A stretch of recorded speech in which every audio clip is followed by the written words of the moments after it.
Bienvenue dans cette nouvelle édition du Non-Stop Info. Voici les titres de l'actualité. Élection présidentielle au Bénin. Les électeurs sont invités à aller retirer leur carte électorale. Mais les problèmes logistiques perdurent toujours alors que le premier tour a été repoussé au 6 mars 2016. Scrutin présidentiel au Niger également. Le premier tour devrait se tenir le 21 février. Focus dans cette édition sur les observateurs de l'UEMOA qui se sont entretenus avec les acteurs de cette élection. En RDC, la réforme était attendue par les ONG et par la population. Le gouvernement congolais affirme ne pas avoir cédé aux pressions de l'industrie minière et maintient son projet de révision du code minier. Mais avant de développer ces titres, en République démocratique du Congo, Martin Fayoulou et d'autres membres de l'opposition maintiennent leur appel à une journée ville morte ce mardi 16 février. Opposition qui soupçonne le président Joseph Kabila de chercher à imposer un glissement du calendrier électoral afin de se maintenir au pouvoir au-delà de son second mandat qui s'achève en décembre 2016. Au Bénin, après le report de la présidentielle initialement prévue le 28 février à cause des cartes d'électeurs qui n'ont pas toutes été distribuées, les opérations de distribution se poursuivent justement, notamment dans les départements de Borgou, Alibori et du littoral, alors que plus de 4 millions d'électeurs sont attendus aux urnes et que le premier tour a été justement reporté au 6 mars, les problèmes demeurent. Un reportage de notre correspondant au Bénin, Lefti Ounou, commentaire Franck Noudofina. 4 jours après le début des opérations de distribution des cartes d'électeurs dans le département du littoral au Bénin, l'engouement reste encore faible. Sur les 12 départements du pays, seuls 3 procèdent depuis le 5 février à la distribution des cartes. Il s'agit du Borgo Alibori au nord et du littoral au sud. Dans les centres de distribution, 2 problèmes sont soulevés. L'affluence encore faible et certains électeurs qui n'arrivent pas à retrouver leurs cartes dans les bureaux de vote où ils sont enregistrés. Il y a certains qui ne retrouvent pas leur nom alors qu'ils ont l'ancienne carte. Les cartes, la dernière carte qu'on avait distribuée, ils ont ça, mais il n'y a pas leur nom sur les registres, ni leurs cartes à distribuer. Il y a d'autres qui n'ont pas du tout fait, ils viennent, ils se plaignent. Lundi 15 février, le Premier ministre Lionel Zinsou a retiré sa carte d'électeur. C'était à Cotonou, au CEG Océan. Le candidat des forces Cori pour un Bénin émergent se réjouit du bon déroulement des opérations et rassure que tous les électeurs auront leur carte avant le jour du scrutin. Carte biométrique, très technologique. Et il faut que tout le monde vote. On peut voter pour beaucoup de gens, on a le choix. La démocratie est vivante, les organisations fonctionnent, on a les cartes d'électeurs. Nous aurons suffisamment de temps, je fais toute confiance aux 2 organisations autonomes qui sont en charge de l'organisation des élections à ce stade. L'opérateur technologique en charge de la distribution des cartes d'électeurs a promis la livraison de ces cartes le 15 février à minuit. La Cour constitutionnelle avait récemment fait savoir que les électeurs pouvaient voter aussi bien avec la nouvelle qu'avec l'ancienne carte d'électeur. Élection présidentielle également au Niger. 15 candidats sont en lice pour la présidentielle prévue le 21 février. 7,5 millions d'électeurs sont attendus aux urnes. Et à quelques jours du premier tour, les observateurs de l'Union économique et monétaire ouest-africaine, dont le Niger fait partie, se sont rendus sur place. Un reportage de notre envoyé spécial au Niger, Olive Adjakotan. Les observateurs de l'Union économique et monétaire ouest-africaine vont à la rencontre des acteurs du processus électoral au Niger.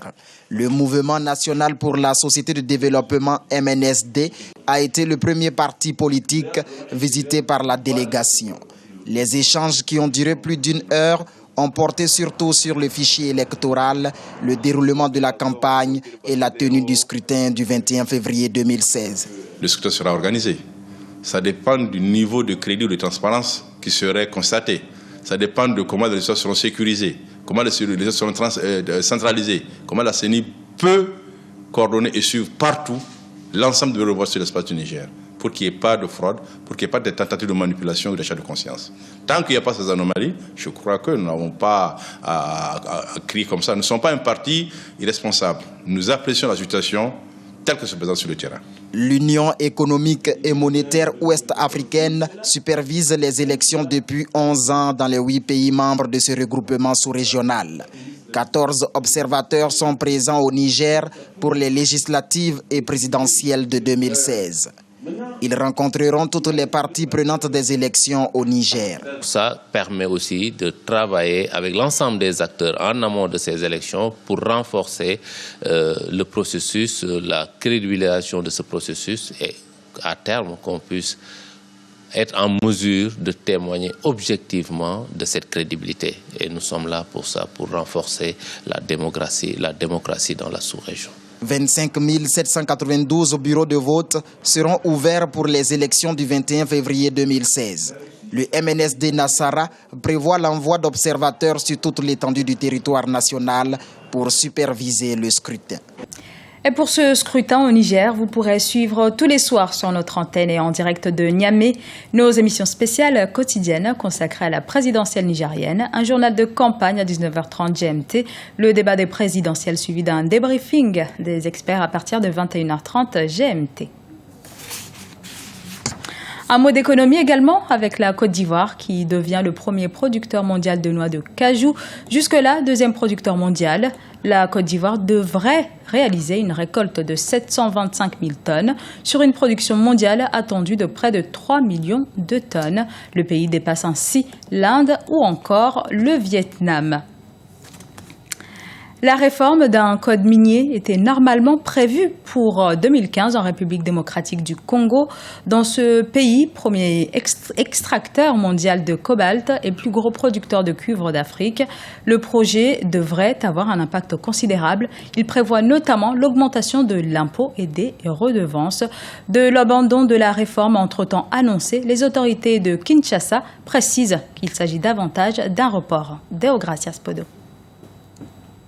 En République démocratique du Congo, le projet de loi portant réforme du code minier continue d'alimenter les débats. Annoncé la veille comme avorté, le gouvernement congolais est revenu sur ses propos le 12 février 2016, précisant que la réforme a été plutôt reportée et non annulée. Premier producteur de cobalt au monde, la République démocratique du Congo ambitionne d'augmenter ses recettes fiscales pour booster sa croissance économique. Cette réforme pourrait permettre au pays d'atteindre ses objectifs. Nous avons un projet de réforme sous le coude qui a déjà été délibéré en Conseil des ministres, mais que nous avons décidé de geler compte tenu du mauvais comportement des cours de nos principales matières premières. Nous avons estimé que ce n'est pas le moment d'effaroucher les investisseurs et nous avons décidé d'un report. Nous reprendrons ce projet lorsque les cours seront plus favorables. Je pense que c'était une mauvaise interprétation de la presse. Il n'a jamais été question d'annulation. C'est un problème de report parce qu'il s'agit d'un bien sur lequel nous ne pouvons pas renoncer. En République démocratique du Congo, l'environnement législatif qui régit le secteur minier date de 2002. Après une série de négociations avec les acteurs de l'industrie minière et la société civile, le gouvernement prévoit aujourd'hui l'augmentation de l'impôt et des redevances au travers de l'exécution du nouveau texte. À la suite d'un accord publié en mars 2015, le projet de réforme prévoyait aussi de tendre vers plus de transparence dans la gestion du secteur. Un impératif pour certains, un handicap pour d'autres, les avis sont partagés. Les opérateurs estiment que le texte dans ses dispositions actuelles pourrait décourager les investisseurs étrangers. Plus de 65 à 70% des ressources proviennent du secteur minier et il s'agit d'accroître la part des revenus miniers qui revient au trésor public par rapport à celui qu'en tirent les investisseurs. Nous avons trouvé que c'était trop déséquilibré et qu'il fallait rééquilibrer les choses. Donc c'est une question d'équilibre. Et comme chaque fois dans ce genre de questions, c'est une affaire de perspective. Et du point de vue des investisseurs, ils ont l'impression qu'on leur enlève le pain de la bouche. Cinquième producteur de cuivre au monde, en 2015, la République démocratique du Congo avait enregistré une baisse de 3% de sa production à cause de la chute des cours à l'international. Le secteur minier, c'est près de 2 milliards de dollars encaissés par l'État congolais chaque année, soit plus de 15% des recettes fiscales du gouvernement. Un mot de sport avec du football. Son nom circulait depuis quelques temps, c'est désormais officiel. Hervé Renard signe avec le Maroc. Il est le nouveau sélectionneur des Lions de l'Atlas pour les 3 prochaines années. Ce sera sa 4e sélection en Afrique après avoir remporté les CAN 2012 et 2015 respectivement avec la Zambie et la Côte d'Ivoire et un bref passage en 2010 en Angola. Ce journal a été réalisé par l'ensemble de la rédaction. Nous vous remercions pour votre fidélité. Dans un instant, une nouvelle édition de l'actualité sur Africa 24.